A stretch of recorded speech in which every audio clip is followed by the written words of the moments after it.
एक छोटे से गांव में दर्पण नाम का एक गरीब छात्र रहता था। दर्पण पढ़ाई में बहुत मेहनती था, लेकिन उसके पास अच्छी किताबें और पढ़ने के साधन नहीं थे। परीक्षा नजदीक थी और वो बहुत चिंतित रहने लगा। एक दिन वो गांव के मंदिर में गया और माँ सरस्वती के सामने हाथ जोड़कर बोला, हे माँ, मुझे इतना ज्ञान दो कि मैं अपने माता पिता का नाम रोशन कर सकूं। दर्पण की सच्ची भक्ति देखकर माँ सरस्वती प्रसन्न हुई।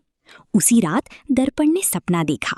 सपने में माँ सरस्वती सफेद वस्त्र पहनकर वीणा बजाते हुए प्रकट हुई। उन्होंने कहा, मेहनत और विश्वास कभी व्यर्थ नहीं जाते, हमेशा सच्चे मन से पढ़ाई करो।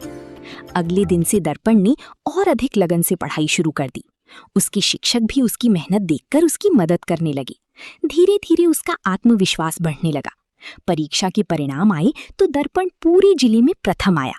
गांव के सभी लोग उसकी सफलता पर गर्व करने लगे।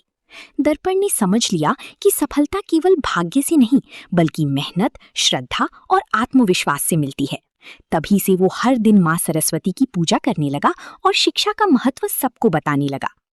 एक घने जंगल के पास एक छोटा सा गांव था। उस जंगल में कई जानवर मिलजुल कर रहते थे, लेकिन एक बार भयंकर सूखा पड़ गया। नदी सूख गई, पेड़ मुरझाने लगे और सभी जानवर परेशान हो गए। हिरन, खरगोश, हाथी और बंदर रोज भगवान से प्रार्थना करते थे कि उन्हें संकट से बचाएं। एक दिन जंगल में एक वृद्ध साधु आए। उन्होंने जानवरों से कहा, भगवान उनकी मदद करते हैं जो एक दूसरे की सहायता करते हैं। ये सुनकर सभी जानवर मिलकर काम करने लगे। हाथी ने अपनी ताकत से सूखी मिट्टी हटाई, खरगोश ने छोटे गड्ढे बनाए, बंदरों ने पेड़ों से फल इकट्ठे किए और पक्षियों ने दूर नदी का रास्ता खोजा। कुछ दिनों बाद उन्हें जमीन के नीचे पानी मिल गया। सभी जानवर खुशी से झूम उठे। तभी आसमान में बादल छा गए और तेज बारिश होने लगी। जानवर समझ गए कि भगवान ने उनकी मेहनत और एकता देखकर उन पर कृपा की है। उस दिन से जंगल के सभी जीव प्रेम और सहयोग से रहने लगे। वे हर सुबह भगवान को धन्यवाद देते और दूसरों की मदद करना अपना सबसे बड़ा धर्म मानते थे। एक घने जंगल के पास एक छोटा सा गांव था।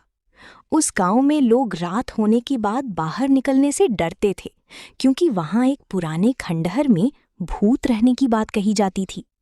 लोग कहते थे कि रात को वहां अजीब आवाजें आती हैं और चमकती परछाइयां दिखाई देती हैं। गांव में मोहन नाम का एक गरीब लेकिन भगवान शिव का बड़ा भक्त रहता था। वो हर दिन मंदिर जाकर पूजा करता और दूसरों की मदद करता था। एक दिन गांव वालों ने मोहन को चेतावनी दी कि वो रात में जंगल की ओर ना जाए। चली गई तुम? लेकिन उसी रात उसकी गाय जंगल में खो गई। मोहन भगवान शिव का नाम लेते हुए जंगल में गया। खंडहर के पास पहुंचते ही तेज हवा चलने लगी और एक डरावनी परछाई उसके सामने आ गई। भूत बोला, यहाँ से चले जाओ, लेकिन मोहन डरने के बजाय ओम नमः शिवाय का जाप करने लगा। जैसे ही उसने भगवान का नाम लिया, भूत शांत हो गया। उसने बताया कि वो एक दुखी आत्मा है जिसे मुक्ति चाहिए। मोहन ने उसके लिए प्रार्थना की। तभी आसमान में तेज प्रकाश फैला और भूत को शांति मिल गई। उस दिन के बाद गांव में कभी कोई डरावनी घटना नहीं हुई।